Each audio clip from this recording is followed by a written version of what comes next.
korang suka bawa karakter apa dalam video bercakap korang? Boleh share dengan aku juga. Aku berminat nak tahu. Aku lapar guys. Kejap lagi kita nak sarapan. Tapi sebelum sarapan aku nak borak dengan korang. Kalau kita buat konten yang bercakap ni kan, ada macam-macam karakter yang dibawa ke platform media sosial.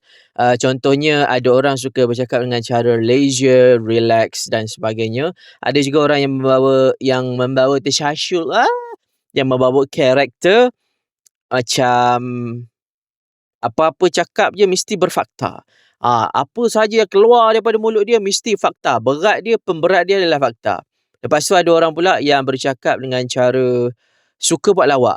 Dalam setiap apa saja dia cakap, dia mesti ada joke, dia mesti ada punchline. Cakap sikit ada punchline dia. Mesti ada joke, ada punchline kan.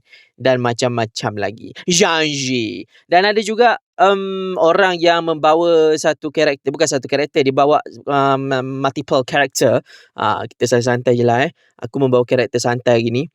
Ada orang dia bawa karakter konten bercakap dalam video dia. Dia bawa ikut mood dia hari tu. Ada hari dia penat sangat, dia bawa je lah. Dengan cara yang santai, loleh-loleh.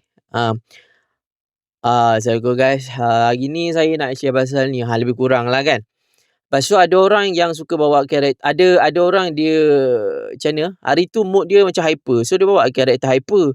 Tak kisahlah dia review produk ke ataupun dia review kedai ke. What's up guys? Hari ni kita nak ke gitu. Dia memang sengaja bingitkan suara dia. Sebab itu karakter yang dia nak bawa pada hari tersebut. Sebab mood hari tu dia memang hyper gila. Lepas tu ada pula mood dia memang dia nak bawa benda yang yang relax kan. Berfakta tapi relax. Korang tahu tak? Gitu. Korang tahu tak? Dekat bumi ni dia ada 15,000 lautan dekat atas bumi. Tapi dia tak ada cakap dengan cara tahukah anda? Tak adalah. Dia lebih kepada leisure.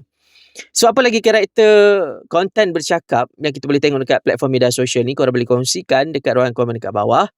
Lepas tu ada juga satu lagi.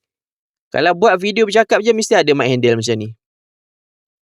Kalau korang dapatkan mic handle ni, korang boleh dapatkan dekat Bag Coding sekarang.